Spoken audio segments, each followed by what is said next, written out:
IMAX B6 లిప్రో balance charger. దీన్ని నా దగ్గర ఉన్న బ్యాటరీని రీఛార్జ్ చేయడానికి తీసుకున్నాను.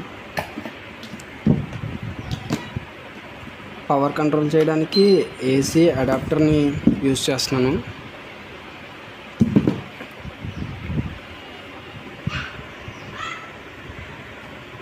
దీన్ని ఎలా వాడాలంటే,